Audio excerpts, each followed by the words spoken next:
Hello friends, कैसे हो आप सभी। तो आशा करती हूँ अच्छे होंगे और आपका स्वागत है आपके अपने यूट्यूब चैनल पर जिसका नाम है जीएस विद नेहा। तो आज की हमारी क्लास रहने वाली है लक्ष्य सीरीज़ में क्लास नंबर 40। इससे पहले मैं 39 क्लासेस करा चुकी हूँ। यदि आपने वो क्लासेस नहीं देखी हैं तो उनको देख लीजिएगा, क्योंकि ये जो सीरीज़ है इस सीरीज़ में मैंने जीके एंड जीएस को स्टार्टिंग से शुरू कराया है। यदि आप सभी क्लासेस को क्रम से देखेंगे तो आपको कोई भी डाउट नहीं रहने वाला है। साथ ही ये जो सीरीज़ है 2026 और 27 में होने वाली सभी एग्ज़ाम्स के लिए मोस्ट इम्पोर्टेंट रहने वाली है। तो आइए स्टार्ट करते हैं आज के क्लास। सबसे पहले हम बात करेंगे इंडियन पॉलिटी में भाग 5 सर्वोच्च न्यायालय अध्याय 4, जिसमें अनुच्छेद 124 से 147 तक बात करने वाले हैं। मैंने आपसे बोला है पीछे की क्लासेस आपकी छूट गई हैं, उनको भी देख लीजिएगा इस क्लास के बाद, तो आपको अच्छा समझ आएगा, क्योंकि मैं सारी चीज़ें क्रम से ही करा रही हूँ। जो अनुच्छेद 124 है इसमें लिखा है सर्वोच्च न्यायालय की स्थापना और गठन दिया गया है। न्यायाधीशों की संख्या मूल रूप से संख्या एक मुख्य न्यायाधीश 7 अन्य न्यायाधीश होते हैं। टोटल कितने हैं तो 8। वर्तमान में संख्या एक मुख्य न्यायाधीश 33 न्यायाधीश होते हैं। टोटल कितने हैं तो 34। ओके। सर्वोच्च न्यायालय के प्रत्येक न्यायाधीश की नियुक्ति राष्ट्रपति के द्वारा न्यायाधीश के परामर्श के बाद की जाएगी। कार्यकाल 65 वर्ष की आयु तक सेवा करता है, बशर्ते एक न्यायाधीश राष्ट्रपति को पत्र लिखकर पद से इस्तीफा भी दे सकता है। यदि कोई न्यायाधीश चाहता है तो वो राष्ट्रपति को पत्र लिखकर अपने पद से इस्तीफा दे सकता है। ओके, किसको तो राष्ट्रपति को ध्यान रखेगा। 2A, जिसमें सर्वोच्च न्यायालय के न्यायाधीश की आयु संसद द्वारा विधि द्वारा निर्धारित तरीके से निर्धारित की जाएगी। 15वां संविधान संशोधन अधिनियम 1963 के तहत।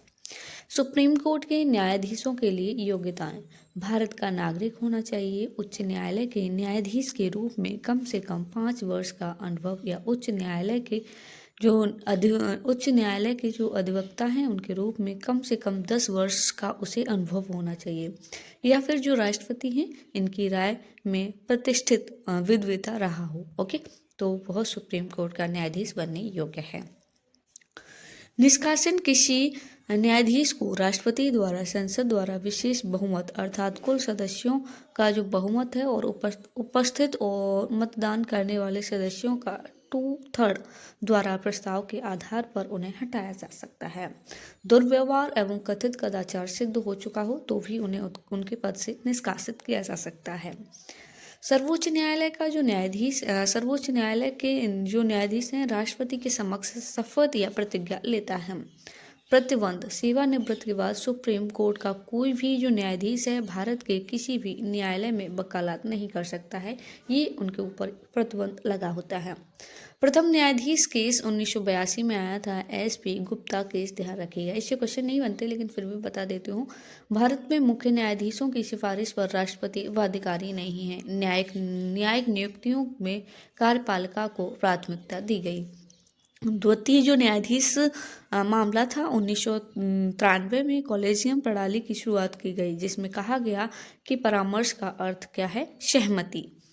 CJI+2 जो वरिष्ठतम न्यायाधीश थे उनके द्वारा सिफारिश की गई थी। CJI द्वारा दी गई सिफारिश राष्ट्रपति के लिए बाध्यकारी होगी। ये जो द्वितीय न्यायाधीश मामला था इसमें कहा गया था। तीसरा न्यायाधीश मामला ये 1998 में आया। कॉलेजियम का विस्तार कर इसे 5 सदस्यीय निकाय बना दिया गया। मुख्य न्यायाधीश प्लस 4 वरिष्ठतम न्यायाधीश। निर्णय राष्ट्रपति पर बाध्यकारी। नोट: संसद ने राष्ट्रपति को सिफारिश देने के लिए 99वें संविधान संशोधन अधिनियम 2014 के माध्यम से कॉलेजियम प्रणाली को राष्ट्रीय न्यायिक नियुक्ति आयोग NGAC द्वारा प्रतिस्थापित किया। चतुर्थ न्यायाधीश मामला जो 2015 में आया, 99वें संविधान संशोधन अधिनियम को असंवैधानिक घोषित कर दिया गया और NGAC राष्ट्रीय न्यायिक नियुक्ति आयोग अधिनियम रद्द कर दिया गया। कॉलेजियम प्रणाली को बाहर कर दिया गया, ध्यान रखिएगा। नेक्स्ट है अनुच्छेद 125, जिसमें न्यायाधीशों के वेतन आदि।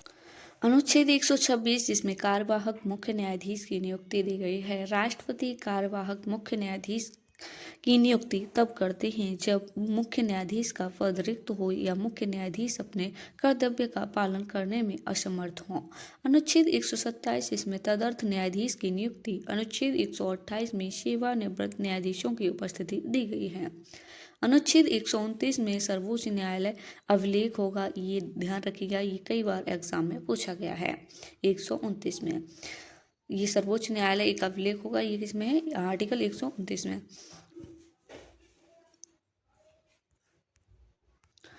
इसके निर्णय को विधिक पूर्ववर्त के रूप में संरक्षित किया जाता है। अदालत की अवमानना के लिए दंडित करने की शक्ति भी रखता है, ध्यान रखिएगा। ओके, नेक्स्ट है ये मेडाइवल हिस्ट्री में है खिलजी वंश, जो 1920 से 1320 तक रहता है। कौन? खिलजी वंश दिल्ली सल्तनत पर शासन करता है। इससे पहली वाली क्लास में हमने क्या किया था? गुलाम वंश के बारे में। ओके, तो आपसे रिक्वेस्ट है कि पीछे की क्लासेस भी देखिएगा। संस्थापक जलाउद्दीन खिलजी था, जो 1290 से 1296 ईस्वी तक रहता है। अलाउद्दीन खिलजी 1296 से 1316 ईस्वी तक रहता है। यह जलाउद्दीन खिलजी का भतीजा था। अलाउद्दीन खिलजी मूल नाम अली गुरशप था और जलाउद्दीन के शासनकाल में वह अमीर तुजुक यानी कि समारोह के प्रभारी थे, ध्यान रखिएगा। ठीक है, नेक्स्ट है जो अलाउद्दीन थे, ठीक है, जलाउद्दीन के समय कौन से पद पर थे? तो समारोह के प्रभारी। ओके, इसके द्वारा दिल्ली सल्तनत में एकता प्रथा समाप्त कर दी गई थी। अलाउद्दीन खिलजी के द्वारा अलाउद्दीन खिलजी के अभियान दिए गए हैं। ओके, इधर गुजरात के अभियान, पहले गुजरात में जो अभियान हुआ था 1298 ईस्वी, रणथंभौर का अभियान 1301, तत्कालीन राजा हमीरदेव चौहान, इस समय पहली जौहर की जानकारी मिलती है। मेवाड़ अभियान ये 1303 में राजस्थानी चित्तौड़ राजा रतन सिंह के समय हुआ था। और मालवा अभियान ये 1305 में, जालौर अभियान ये 1311 में। इधर दक्कन में कौन कौन से अभियान? तो अलाउद्दीन की सेना का नेतृत्व किसने किया था? तो मलिक काफूर। ओके, ध्यान रखिएगा, जो मलिक काफूर था ये किन्नर था। ओके, और किन्नर था, उसने हराया था। ओके, रामचंद्र जो देवगिरी के यादव वंश के शासक थे, ये इनको हराया 1308 में। ओके, नेक्स्ट है वीर बल्लाल तृतीय, ये द्वार समुद्र के होयसल वंश के शासक थे और इनको 1309 में हराया। प्रताप रुद्रदेव, ये प्रताप यहाँ पर होगा। ओके, टाइपिंग मिस्टेक है। वालंग के काकतीय वंश के शासक थे और ये अभियान कब हुआ? तो इनके साथ कब हुआ? तो 1311 में। नेक्स्ट वीर पांड्या, ये मदुरै के पांड्या वंश के शासक थे और इनके साथ कब अभियान हुआ था? तो 1311 में, ध्यान रखिएगा। ये दक्कन के अभियान है। दक्कन के अभियान के बाद उपाधि सिकंदर ऐशानी, दूसरा सिकंदर की उपाधि धारण की अलाउद्दीन खिलजी ने, ध्यान रखिएगा। अलाउद्दीन ने मलिक काफूर को गुजरात के बाजार से 1000 दिनार में खरीदा था, इसीलिए इसे 1000 दिनार भी कहा जाता है। ओके, किसे? तो जो मलिक काफूर है उसको। दरबारी अलाउद्दीन खिलजी के दरबारी कौन थे? तो अमीर खुसरो दरबारी कवि। ओके, कवि। अलाउद्दीन ने अपने पसंदीदा दरबारी कवि खुसरो को तूती-ए-हिंद की उपाधि दी, ये मोस्ट इम्पोर्टेंट फैक्ट है, ध्यान रखिएगा। उन्होंने भारत में कव्वाली शुरू की और ये सितार के जनक भी माने जाते हैं। खुसरो की अलाउद्दीन को सुल्तान ए जहां की उपाधि दी गई। प्रसिद्ध रचनाएं तुगलकनामा और नूह ए सिपहर, वह फारसी में जौहर का उल्लेख करने वाले पहले व्यक्ति थे। अमीर खुसरो, ध्यान रखिएगा। नेक्स्ट, अलाउद्दीन ने सैनिकों को नगद वेतन देने की व्यवस्था शुरू की थी। अलाउद्दीन खिलजी ने, ध्यान रखिएगा। अलाउद्दीन के प्रशासनिक सुधार, दाग घोड़े पर निशान, ये ध्यान रखिएगा, ये पूछे जाते हैं। दाग घोड़े पर निशान लगाना, चेहरा सैनिक की पहचान के लिए, जिसे हुलिया भी कहते हैं, भारी कर लगाए इसने। लगाए गए कर कर कौन कौन से जजिया कर, ये बहुत ही एग्जाम में पूछा जाता है। ये गैर मुसलमानों पर लगाया गया था सर्वप्रथम, किसके द्वारा? अलाउद्दीन खिलजी के द्वारा।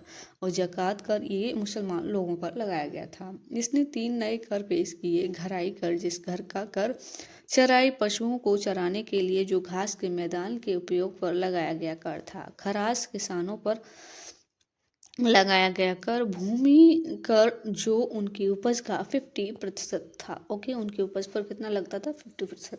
3 बाजार स्थापित किए, अनाज के लिए, महंगे कपड़ों के लिए, घोड़े, दासों और मवेशियों के लिए। ये अलाउद्दीन खिलजी ने 3 बाजार स्थापित किए थे। नेक्स्ट, अलाउद्दीन के द्वारा निर्माण अलाई किला, ये इन्हीं के द्वारा इसका निर्माण कराया गया था। अलाई दरवाजा, कुतुब मीनार का प्रवेश द्वार, 1000 स्तंभ का महल, 1000 सुतून भी कहा जाता है। हौज खास जलाशय, सीरी शहर दिल्ली के 7 शहरों में यह दूसरा शहर था। दिल्ली का पहला शहर कौन सा था? तो तोमर वंश के द्वारा स्थापित किया गया था, जिसका नाम था किला वो राय पिथौरा। ध्यान रखिएगा, किला राय पिथौरा। अलाउद्दीन का मकबरा दिल्ली में है और वह कला और शिक्षा का संरक्षक था। ओके, 1316 में मलिक काफूर 1000 दीनार ने अलाउद्दीन की मृत्यु के बाद सिंहासन हथिया लिया। किसने? तो मलिक काफूर ने, जिसे 1000 दीनार में खरीद कर लाया था अलाउद्दीन खिलजी। अलाउद्दीन के 2 बेटे थे, कुतुबुद्दीन मुबारक शाह, जो 1316 से 1320 तक रहता है, और दूसरा था शहाबुद्दीन उमर। मुबारक ने मलिक काफूर और बाद में उमर को मार डाला। ठीक है, इसने मार डाला। खुसरो खान 1320 ईस्वी में मुबारक सिंहासन पर बैठा। ओके, ध्यान रखिएगा, 1320 ईस्वी में। नेक्स्ट, ये ज्योग्राफी में है, कॉफ़ी। ओके, कॉफ़ी की जो बारिश है, चेरी ब्लॉसम, कॉफ़ी की वृद्धि में मदद करती है। आवश्यक मिट्टी लैटेराइट। दुनिया का जो कॉफ़ी का कटोरा है वो कौन से देश को कहा जाता है? ब्राज़ील को। ब्राज़ील सबसे बड़ा उत्पादक है। भारत में सबसे बड़ा उत्पादक कर्नाटक, जो बाबा बुदान की हिल्स हैं वहाँ। कॉफ़ी कर्नाटक, केरल, तमिलनाडु, आंध्र प्रदेश, उड़ीसा, उत्तर पूर्वी राज्यों में पश्चिमी घाट में उगाई जाती है। भारत में, ध्यान रखिएगा। ओके, ये एरिया। कॉफ़ी के पौधों की जो कुछ व्यापक रूप से इस्तेमाल की जाने वाली किस्में हैं, जैसे अरेबिका, लिवरिका आदि। ध्यान रखिएगा। रेशे वाली फसलें, ये हमारा कृषि वाला चैप्टर है। ओके, कपास की खेती काली मिट्टी पर की जाती है और यह एक रेशे वाली फसल है, जो इसे सिल्वर फाइबर के नाम से भी जाना जाता है। इसे पकने में 6 से 8 महीने लगते हैं। ध्यान रखिएगा, कपास रेशे की खेती है। नेक्स्ट है जूट की खेती। ओके, जूट की फसल, इस रेशे वाली फसल को गोल्ड फाइबर भी कहा जाता है। सबसे बड़ा उत्पादक भारत में पश्चिम बंगाल, सबसे बड़ा निर्यातक बांग्लादेश। नॉर्थ वेस्टर्न को जूट की वृद्धि के लिए फायदेमंद माना जाता है, क्योंकि वह भारी वर्षा लाते हैं और जूट की खेती के शुरुआती चरणों के लिए महत्वपूर्ण होते हैं। रेशम एक प्राकृतिक रेशा है जो रेशम के कीड़ों के कैकून से आता है, जिन्हें सेरीकल्चर नामक प्रक्रिया में पाला जाता है। रेशम एक पशु फाइबर है और सबसे मजबूत प्राकृतिक फाइबर में से एक है रेशम। ध्यान रखिएगा। ओके, नेक्स्ट इधर है स्टैटिक जीके में टी20 क्रिकेट विश्व कप पहला संस्करण है, जो 2007 में हुआ था, दक्षिण अफ्रीका में आयोजित भारत द्वारा जीता गया था। सबसे अधिक खिताब इंग्लैंड, वेस्ट इंडीज और भारत प्रत्येक ने 2-2 बार जीता है। 2022 ऑस्ट्रेलिया में आयोजित और इंग्लैंड ने जीता। भारत 2 बार जीत चुका है, 2004, 2007 और 2024। ओके, 2024 मेजबान यूएसए और वेस्ट इंडीज, भारत ने दक्षिण अफ्रीका को हराकर जीत हासिल की। 2026 भारत और श्रीलंका द्वारा आयोजित किए जाएंगे। 2028 में ऑस्ट्रेलिया और न्यूजीलैंड द्वारा आयोजित होंगे। और चैंपियन ट्रॉफी की स्थापना 1998 में विजेता बांग्लादेश। वर्तमान विजेता कौन? भारत। 2025 सबसे सफल टीम भारत 3 खिताब और ऑस्ट्रेलिया 2 खिताब जीत चुकी है चैंपियन ट्रॉफी के। ध्यान रखिएगा। नेक्स्ट है एशिया कप, पहली बार आयोजित 1984, शाहजहां यूएई। ओके, यूएई सबसे ज़्यादा जीतने वाली टीम भारत, 8 बार, वर्तमान विजेता भी भारत है।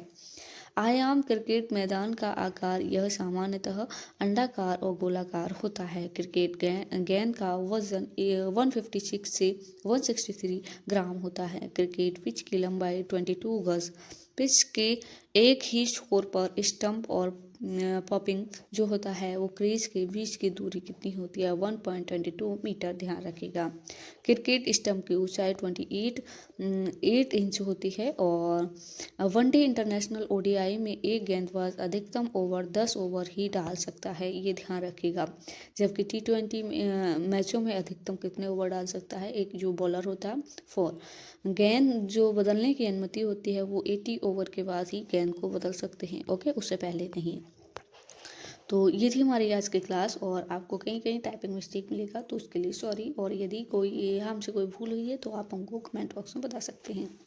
साथ ही आपको इस क्लास की पीडीएफ चाहिए तो हमारा टेलीग्राम चैनल है, उस चैनल की लिंक इस क्लास के नीचे मैं कमेंट बॉक्स में पिन कर दूंगी, वहाँ से आप ज्वाइन कर लेना और आपको सभी क्लासेस की पीडीएफ मिल जाएंगी। ओके, साथ ही यदि आप चैनल पर नया है तो चैनल को सब्सक्राइब एंड वीडियो को लाइक, हो सके तो शेयर भी कर दीजिएगा।